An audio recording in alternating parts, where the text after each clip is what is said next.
When she passed away at the age of 96, her family walked into her quiet room. On one of the walls, they saw something unusual. It wasn't a photo, it wasn't a painting. It was 6 simple sentences written in her own handwriting.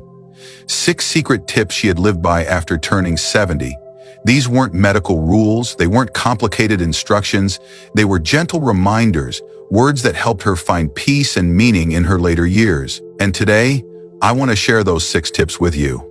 Because whether you are 60, 70, or even 80, these words might bring comfort, strength, and hope to your own journey. The first tip she wrote was this: walk slowly, but walk every day. Even when her legs became weak, she held onto the wall and took slow steps down her hallway. She believed that movement, no matter how small, was life itself. A walk doesn't need to be long or fast. Just standing, moving your feet, and feeling your body alive is enough. Each step is a quiet celebration of still being here. The second tip was, keep one friend to talk to. As she grew older, many friends passed away, and her days became quieter. But she always kept in touch with one neighbor. Even a short phone call brightened her evenings. She knew that loneliness can weigh heavier than age itself.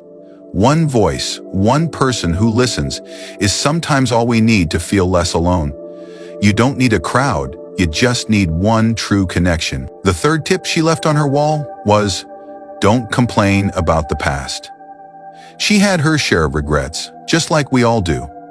But she chose not to let them control her. Instead of filling her days with bitterness, she focused on the present moment. Complaining would not change what had already happened.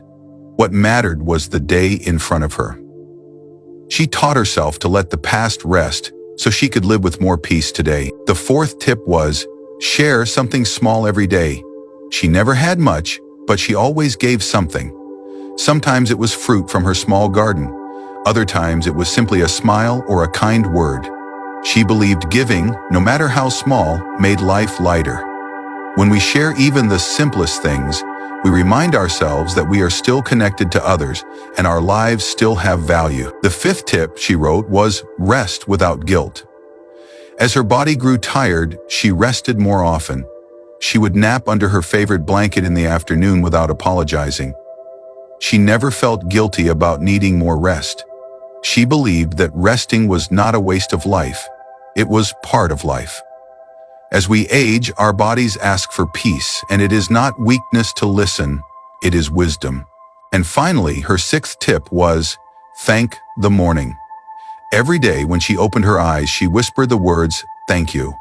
It didn't matter if the day was busy or slow, easy or hard. She believed gratitude was the secret to keeping her heart young.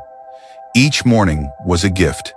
Each sunrise was proof that life had not finished with her yet. When her family stood in that room and read those words, they realized she had left them more than advice. She had left them a way of living.